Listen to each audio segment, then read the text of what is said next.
नमस्ते साथियों, कैसे हैं आप लोग। आशा करता हूं कि आप लोग ठीक तरह से होंगे और अपना अध्ययन ठीक तरह से कर रहे होंगे। भारतीय इतिहास की यात्रा का यह 92वां व्याख्यान है और इसके अंतर्गत हम भारत छोड़ो आंदोलन के बारे में अध्ययन करेंगे, जो कि 8 अगस्त 1942 की घटना थी। यहाँ से भारत छोड़ो आंदोलन प्रारंभ किया गया। और आपको एक स्पष्ट जानकारी दे दें कि 92 व्याख्यान भारतीय इतिहास के आ चुके हैं। यदि आपको अपना अध्ययन अच्छे तरीके से करना है, हिस्ट्री को अच्छे तरीके से समझना चाहते हैं, तो एक के बाद एक अध्ययन आप सारे ही अध्ययन सुनिए।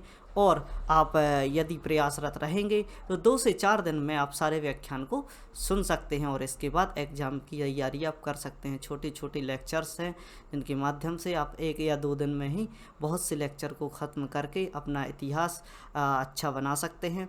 और इसके लिए आप जब भी एग्ज़ाम हॉल में बैठेंगे तो इतिहास से संबंधित जो भी प्रश्न आते हैं वह उनके उत्तर देने में आप कंफर्टेबल फील करेंगे। और बात करते हैं आज की व्याख्यान की, तो भारत छोड़ो आंदोलन, यानी हम यहाँ से देख सकते हैं कि क्रिप्स मिशन जो भी भारत में लाया जाता है उसकी विफलताओं के कारण भारतीयों को इसके बाद जो नया स्टेप उठाना था, इसके लिए इनको एक कमी खलती है, जो कि यहाँ पर एक और आंदोलन की आवश्यकता महसूस होती है। जिस प्रकार हम देख सकते हैं कि द्वितीय विश्व युद्ध यहाँ से प्रारंभ हो चुका था और हम देख सकते हैं कि भारत के में 2 पक्ष सामने थे। मित्र राष्ट्रों में हम देख सकते हैं कि यूएसए पर्ल हार्बर घटना के बाद शामिल हो चुका था, ब्रिटेन इसके साथ शामिल था, फ्रांस भी उसके साथ शामिल था। और एक तरफ हम देख सकते हैं कि जापान द्वारा निरंतर यह प्रयास किए जा रहे थे कि वह भारत पर हमला कर दे। और यहाँ पर हम देख सकते हैं कि महात्मा गांधी द्वारा जो भी बात की गई थी उसके बारे में हमने समझा कि हम एक तरीके से गुलाम तो हैं ही। यदि आप हमें अच्छे से समर्थन नहीं देते हैं, यदि भारत को स्वतंत्र नहीं करा जाते, तो हम किसी भी प्रकार का युद्ध नहीं लड़ेंगे। और जिस प्रकार हम आपके गुलाम हैं उसी प्रकार जो भी जापान है वह हम पर अधिकार कर लेगा।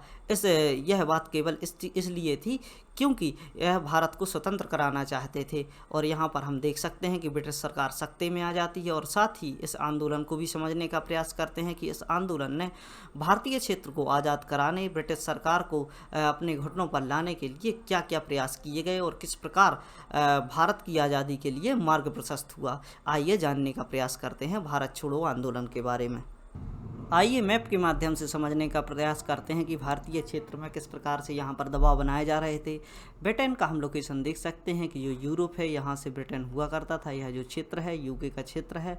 और यहाँ से हम देख सकते हैं कि जापान जो कि द्वीपों पर बसा हुआ है, इसके जो 4 द्वीप हैं, यहाँ से जो कि हमला है वह भारत की ओरियनियन क्षेत्रों पर किया जा रहा था। और नॉर्थ ईस्ट के कुछ क्षेत्रों में जो कि सुभाष चंद्र बोस जी द्वारा हैं, उनके द्वारा जो भारतीय सैनिक यहाँ पर फंसे हुए थे उनको आज़ाद कराकर जो कि आज़ाद हिंद फौज की स्थापना की जाती है। और जो यहाँ से हम भारतीय सेना यहाँ से तैयार की जाती है और भारत के कुछ यहाँ पर अंडमान निकोबार जो द्वीप समूह है इन पर अधिकार कर लिया जाता है। और इस प्रकार हम समझ सकते कि यहाँ से एक नीति निकल कर आती है कि जो दुश्मन होता है, मान लो कि हम जो इनकी उपनिवेश हुआ करते थे, इस प्रकार हमारी जो कटुता की नीति चल रही थी ब्रिटेन के साथ, इसके चलते जापान के द्वारा भारत का साथ दिया जाता है जब सुभाष चंद्र बोस जी यहाँ पर जाते हैं। और इस क्षेत्र में हम समझ सकते हैं कि जो भारतीय क्षेत्र है यहाँ से निरंतर दबाव बनाए जा रहे थे। इस प्रकार की बातें जो कि राजनीतिक तौर पर कांग्रेस के द्वारा की जा रही थी कि हमारे द्वारा जो हमारा संपूर्ण राष्ट्र है उसको सौंप दीजिए। और इस प्रकार हम समझ सकते हैं कि इसमें जो भारत छोड़ो आंदोलन की भूमिका प्रमुख रही। यहाँ पर हम कहने लगे थे, यहाँ से जो कि सारी बातें चल रही थी, इन बातों से त्रस्त आकर महात्मा गांधी द्वारा करो या मरो का नारा दिया जाता है। यानी ऐसी स्थिति आ चुकी थी कि इस स्थिति में अगर हमने कुछ नहीं किया तो हम भारत को आज़ाद कराने में फिर से असक्षम रहेंगे। अतः यह जो समय है बहुत ही महत्वपूर्ण है, इस समय पर ही भारत को आज़ाद किया जा सकता है और यह आंदोलन प्रारंभ किया जाता है। आइए समझने का प्रयास करते हैं भारत छोड़ो आंदोलन के बारे में बातों के लिए। तो यहाँ से हम समझ सकते हैं कि यह जो घटना है 8 अगस्त 1942 की है। भारतीयों में सामंजस्य स्थापित करने के लिए क्रिप्स मिशन की असफलता, यानी भारत को जो सामंजस्य स्थापित करने के लिए एक दूसरी सरकार से बात करने के लिए ब्रिटेन द्वारा भारत के क्षेत्र के नेताओं से बात करने के लिए जब क्रिप्स मिशन भारत में लाया जाता है तो वह असफल रह जाता है। और एवं निरंतर बढ़ते जापानी आक्रमण, यानी जापान द्वारा निरंतर यहाँ पर आक्रमण किया जा रहा था। आप समझ सकते हैं कि जापानी आक्रमण कब समाप्त होता है, जब 1945 में जापान के 2 क्षेत्र होते हैं, हिरोशिमा एवं नागासाकी पर जब परमाणु बम से प्रहार किया जाता है, जो कि यूएसए के द्वारा किया जाता है, वहाँ पर यह शांत होते हैं। और इसके पहले इन्होंने जो कि यूरोप का क्षेत्र है, यहाँ पर नाक में दम की हुई थी। जापानी आक्रमण के भय, युद्ध काल में वस्तुओं की कीमत में वृद्धि, यानी वहाँ पर युद्ध हो रहा था तो निरंतर वस्तुओं की कीमतों में वृद्धि हो रही थी, तथा ब्रिटिश शोषण ने लोगों को असंतोष को विस्फोट की स्थिति में पहुंचा दिया था। प्रमुख कारण यह थे कि यहाँ पर जो कि ब्रिटेन था उस पर भी काले बादल छाए हुए थे। जिस प्रकार हम देख सकते हैं कि यूक्रेन पर आज यूक्रेन के संकट को देखते हुए यहाँ पर महंगाई और आसपास के जो देश हुआ करते हैं वहाँ पर महंगाई छाई हुई है। इसी प्रकार इस जापान द्वारा यहाँ पर आक्रमण किए जाने से बहुत सी असफलताएँ दिख रही थी, यानी युद्ध काल में वस्तुओं की कीमत निरंतर बढ़ती जा रही थी और ब्रिटिश शोषण, यानी ब्रिटिश के द्वारा जो कि इसके उपनिवेश हुआ करते थे, इनके शोषण की जो स्थिति थी, इसके कारण विस्फोटक स्थिति यानी यहाँ पर असंतोष की बात उठने लगी थी, या लोगों में जो संतोष व्याप्त था वह टूटने लगा था। अब भारतीयों के पास दूसरा राष्ट्रीय संघर्ष करने के अतिरिक्त कोई भी विकल्प नहीं था, यानी यहाँ से हम देख सकते हैं कि जो महात्मा गांधी है इनके द्वारा दूसरा राष्ट्रीय संघर्ष करने के लिए एक प्रयास पर से किया गया और हम देख सकते हैं अतः आंदोलन का प्रस्ताव रखा गया।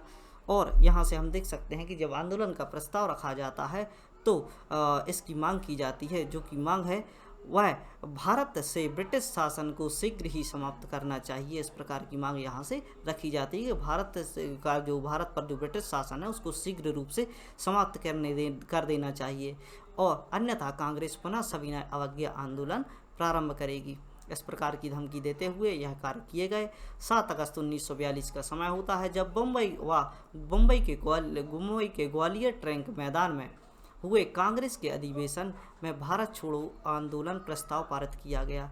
जब मुंबई में जो ग्वालियर ट्रैंक मैदान है उसमें जो भी 1942 के समय अधिवेशन जिसका नाम भारत छोड़ो आंदोलन प्रस्ताव पारित किया जाता है, तुरंत ही अंतरिम सरकार का भी गठन किया जाता है और यहाँ पर एक अंतरिम सरकार का गठन किया जाता है। इस अधिवेशन में गांधी जी के नेतृत्व में एक जन संघर्ष प्रारंभ करने की अनुमति प्रदान की जाती है।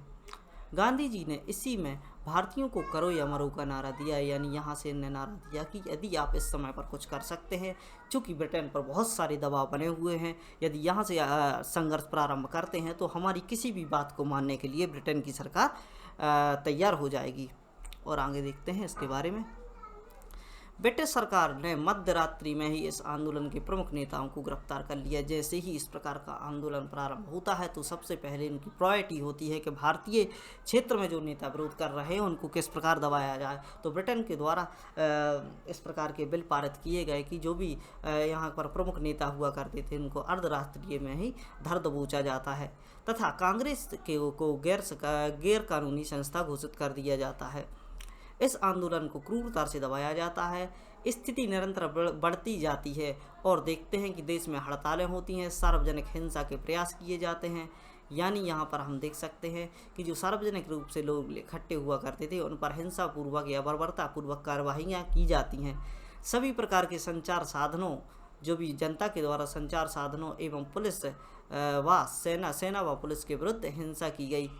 और हम देख सकते हैं कि यह जो आंदोलन था, भारत छोड़ो आंदोलन, थोड़ा सा हिंसात्मक था और इस आंदोलन के लिए महात्मा गांधी द्वारा भी रोक नहीं लगाई गई, क्योंकि इनके द्वारा ही ऐसा कहा गया कि करो या मरो। यानी यहाँ से हम देख सकते हैं कि यह थोड़ा सा जो नॉन वायलेंस जो आंदोलन चल रहे थे इसमें वायलेंस भी देखने को मिला, लेकिन इसको रोकने का भी प्रयास यहाँ पर नहीं किया गया, चूँकि यहाँ पर ब्रिटेन की सरकार को पूर्ण रूप से झुकाने का प्रयास किया जा रहा था। जनता के द्वारा रेलवे, डाकतार, सार्वजनिक संपत्ति को नुकसान पहुँचाया गया। अगस्त 1942 की जो घटना है, इन सभी घटनाओं को अगस्त क्रांति के नाम से जाना जाता है। 1942 में जो घटनाएं हुई जैसे अगस्त क्रांति के नाम से जाना जाता है, चूँकि आपको याद रखना चाहिए कि यह जो घटना है कब की थी, 1942 की थी। सितंबर 1942 तक बढ़ते हुए ब्रिटिश दमन के कारण यह आंदोलन भूमिगत हो जाता है। जो भी यहाँ पर नेता हुआ करते थे, दमन जो कि ब्रिटिश सरकार द्वारा जिस प्रकार दमन किया जाता है, उनको बंदी बना लिया जाता है, उनको एक भूमिगत कर दिया जाता है। या फिर ऐसे जेलों में बंद कर दिया जाता है ताकि यह आंदोलन को दबाया जा सके। अतः जो कुछ नेता हुआ करते थे वह भूमिगत होकर यानी अपने आंतरिक स्थिति में आकर यह आंदोलन प्रारंभ कर देते हैं। भूमिगत रेडियो स्टेशन भी बनाया जाता है जिसको मूसा मेहता द्वारा संचालित किया जाता है। इस आंदोलन को मध्य स्तर के कांग्रेसी नेताओं, समाजवादियों, जिनके नाम प्रमुख हैं इनको आप याद रखिए, जिनमें है कि जयप्रकाश नारायण, प्रवर्धन और राम मनोहर लोहिया, अरुणा आसफ अली आदि का समर्थन प्राप्त हुआ था। इनको आप याद रख सकते हैं। इन नेताओं के द्वारा, प्रमुख नेताओं के गिरफ्तारी के बाद जो सामान्य कांग्रेसी नेता हुआ करते थे, जिनमें जयप्रकाश नारायण है, राम मनोहर लोहिया है, अरुणा आसफ अली है, इनके द्वारा इस आंदोलन को आगे बढ़ाया जाता है। यह आंदोलन 1943 के अंत तक जारी रहता है। यानी हम देख सकते हैं कि 42-43 2 वर्षों तक इस आंदोलन का वर्चस्व रहता है। ब्रिटिश सरकार ने इस आंदोलन को क्रूरतापूर्वक दमन तो कर दिया, परंतु यह आंदोलन स्वतंत्रता के लिए मार्गदर्शक बन गया। चूँकि यहाँ पर हम देख सकते हैं कि जो कि एक सरकारी तौर पर जो भारतीय क्षेत्र में जो कार्य कर रहे थे, जो भी नेता हुआ करते थे, सभी प्रकार के नेता ब्रिटिश शासन के विपक्ष में आ चुके थे। जो इनके साथ सहयोगात्मक पूर्वक कार्यवाही कर रहे थे वह विपक्ष में आ गए थे, यानी सामने की लड़ाई यहाँ से लड़ी जा रही थी। अब भारतीयों का मुख्य उद्देश्य अंग्रेजों को स्वयं से मुक्त करना हो गया था। यानी किसी भी प्रकार भारतीय क्षेत्र के लोग अंग्रेजों से मुक्त होना चाहते थे। इस आंदोलन ने भारतीय स्वतंत्रता प्राप्ति के प्रयासों को तीव्र कर दिया। यानी जो भी भारतीय स्वतंत्रता प्राप्ति के जो उद्देश्य थे उन उद्देश्यों को तीव्र कर दिया। यानी जो भी पहल होती है उसमें पुनः ऊर्जा भरने का कार्य भारत छोड़ो आंदोलन के द्वारा किया गया। इसके परिणाम स्वरूप 1947 में भारतीयों को स्वतंत्रता प्राप्त हुई। यानी 1947 में जब भारत को स्वतंत्रता प्राप्त होती है तो भारत छोड़ो आंदोलन का इसमें प्रमुख महत्व होता है, इसमें इसका हाथ होता है, जिसके अनुसार 1947 को भारत को स्वतंत्रता प्राप्त होती है।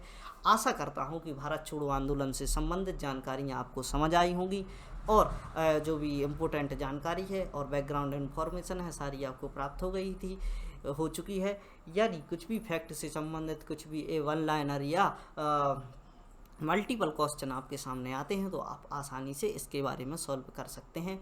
और इसी प्रकार की जानकारी के लिए बने रहिए study right by Manikant Pandey के साथ और पढ़ते रहिए, खुश रहिए।